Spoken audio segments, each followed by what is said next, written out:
বিএনপির ভারপ্রাপ্ত চেয়ারম্যান তারেক রহমানের ৩১ দফা বাস্তবায়ন জনমত সৃষ্টির লক্ষ্যে চট্টগ্রাম ১৬ নং চকবাজার ওয়ার্ড বিএনপি ও সহযোগী সংগঠনের আয়োজনে এক উঠান বৈঠক অনুষ্ঠিত হয়।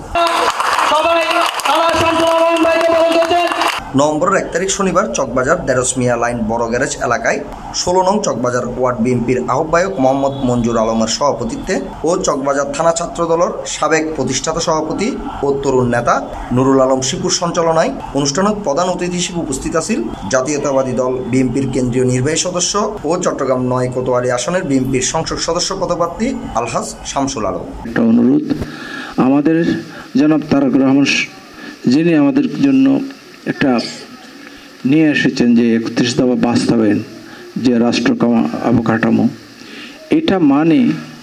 এটা হচ্ছে আমরা যদি আগামী দিনে নির্বাচন জয়যুক্ত হয়ে যদি আসি, এই পরিকল্পনার মাধ্যমে রাষ্ট্র চালাবে।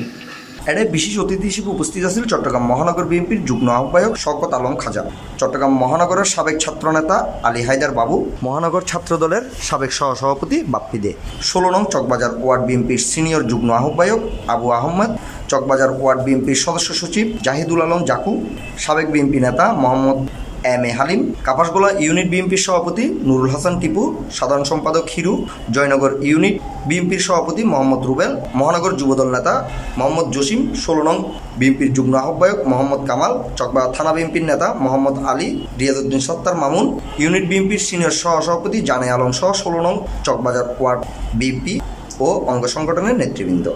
এই এলাকার মানুষের সাথে কাঁধে কাঁধ মিলিয়ে বিগত ১৭ বছর আন্দোলন সংগ্রাম, সকল নির্যাতন সহ্য করে, জেল জুলুম সহ্য করে আলহাজ শামসুল আলম আজকে এই পর্যায়ে এসে দাঁড়িয়েছেন। পুরো আমাদেরকে ছেড়ে কখনো পালিয়ে যাননি, সর্বোচ্চ সহায়তা আমাদেরকে করেছেন। এই চকবাজারের পক্ষ থেকে আপনাকে জানাই হাজারো সালাম। উক্ত উঠান বৈঠকত আগামী নির্বাচনত বিএনপির ধানের শীষের প্রার্থী হলে জয়যুক্ত গরিবের লাই বেগুনরে ঐক্যবদ্ধভাবে মাঠত তাইবার আহ্বান করা হয়। দীর্ঘ ধরতে গেলে ১৫টা বছর আমরা নির্যাতিত ছিলাম। ভাই আজকের সভায় প্রধান অতিথি অতি সুপরিচিত বাংলাদেশ জাতীয়তাবাদী দলের পক্ষ থেকে ওনার বক্তব্য শোনার জন্য আপনারা বসে আছেন। Desk news, C+ TV।